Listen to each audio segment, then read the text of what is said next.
Okay, I'm going to hit play on this, and then I want you to listen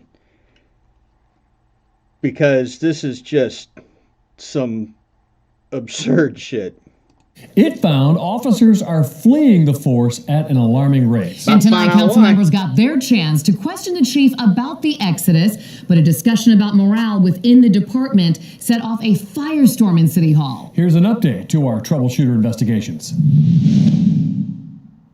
We have obviously all seen recent reports of the drastic numbers of officers that are retiring and leaving LMPD. That's Councilwoman Jessica Green referring to Wave 3 troubleshooter reports of a disturbing exodus of officers from LMPD.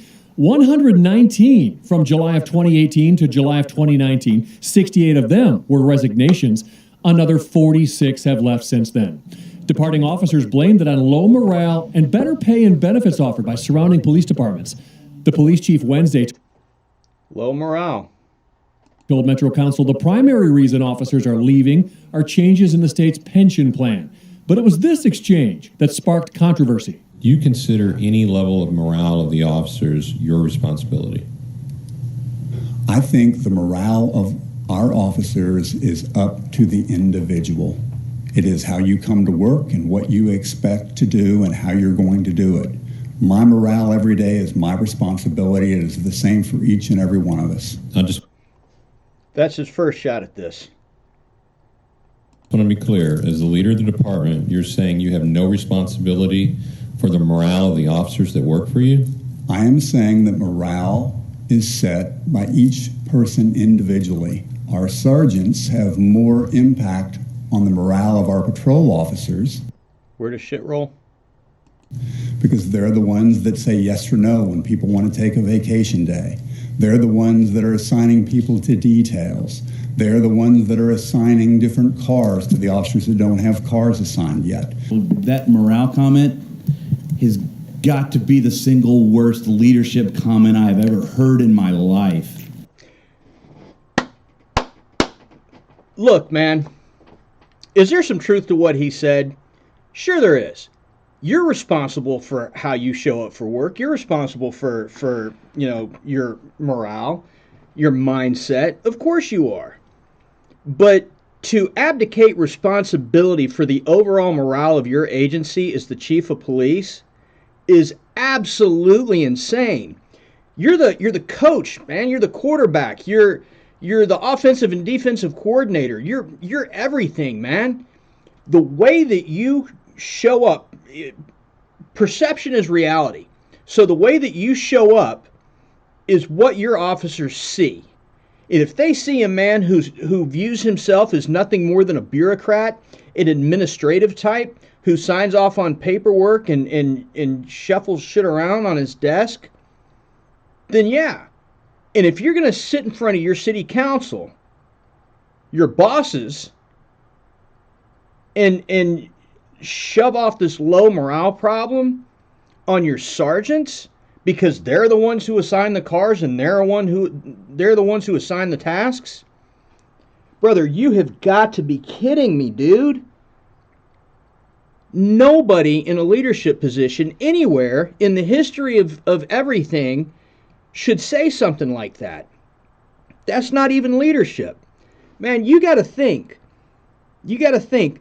When you get up in the morning or at night or whenever you're going to work and you look at yourself in the mirror and you say, I have to go to work instead of I get to go to work, then it's time to reevaluate why you're in this profession to begin with. It's just that simple. This is crazy talk. You are the head of the organization. Of the morale of your officers is not your problem, it's theirs and how they come to work. That's crazy that you even uttered it twice. He gave you a chance to take it back and fix it.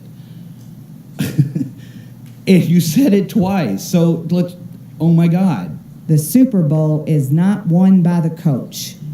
The Super Bowl is won by the 22 people who are on the field at any given time and everybody else who's on the bench cheering them on. To have the chief of police sit in this council chambers and say that the morale problem that we have in the police department is on the shoulders of our sergeants. I have to say, guys, gals, those of you who are out there on the streets every day doing the real work, my heart goes out to you. Look, you set the tone as the chief. You set the tone for your platoon as a platoon sergeant. You set the tone for a division as a lieutenant. You set the tone for, whatever as a captain or a major or a division chief or however it's broken down wherever you are. If you're in a leadership role, it is your responsibility to set the tempo. It is your responsibility to be grooming the people underneath you to take your job one day. And if the example that you're setting is an example of this, if it's always been said to set a good example, but if you're setting a good example of a bag of shit, then don't set an example at all. Maybe it's time to walk away. Maybe it's time to pack up your office in a little tiny cardboard box and find something else to do, man. Retire. Have a backup plan. I don't know. But the idea that your sergeants are responsible for the overall morale of the agency is astronomically stupid. After the meeting, the chief issued an apology and said officers deserve better. One of the questions that came up was whether or not I was responsible for your morale. Unfortunately, I answered that I was not. Unfortunately. It's not unfortunate, dude. You said it. You said it. That doesn't mean it's unfortunate. It just means that you said it. And that each of us are responsible for our own morale. And while an argument could be made that that is ultimately accurate, it's unfair, and at least in my opinion, it's not true. Well, then if it's not true, then why did you say it? Look, I'm not going to sit here and say this guy needs to quit or be fired or resign or, tarred and feathered or whatever. I'm not going to, that's not for me to decide, right? But the chief here needs to have a moment of self-reflection. It's not an unfortunate thing that you said. What you said was how you felt. And to then come back and apologize for it and say it's unfair and it's in my opinion, not true. Well, if it's not true and you said it, then that makes it a lie. So is it really how you feel? Is this really how you feel about your agency? And by proxy, this is how you feel about the citizens that you're sworn to protect? Because God knows now that this is out in city council, everybody that lives in this jurisdiction is going to know that you don't give a shit about the morale in your agency.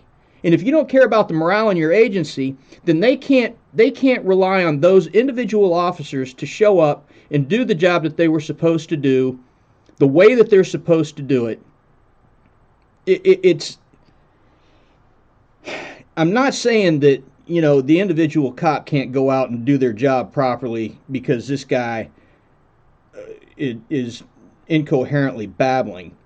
What I am saying, though, is, again, perception is the cruelest form of reality. And if they don't trust you to treat your own officers right, how is the public going to trust the officers to trust them right? Whether we do our job right or not, that ultimately falls back on you. See what I'm saying? Chief Conrad says by next summer, the city will have about 70 fewer officers patrolling the streets. The mayor issued a statement after the chief's apology that reads, "There's no stronger supporter of our men and women in blue than Chief Conrad." I find that super hard to believe. Now, look, I don't know anybody that works at this agency. All I can base this on is what I'm seeing right here. But if what I'm seeing right here is the public face of the agency, then, man, I feel bad for you guys. And for the men and women that are at this agency right now, I know it's hard to do, but it's imperative that you stand and fight and that you set a good example for those coming in after you. You be the good.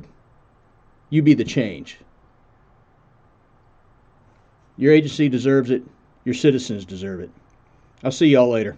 If you can't be good, be good at it.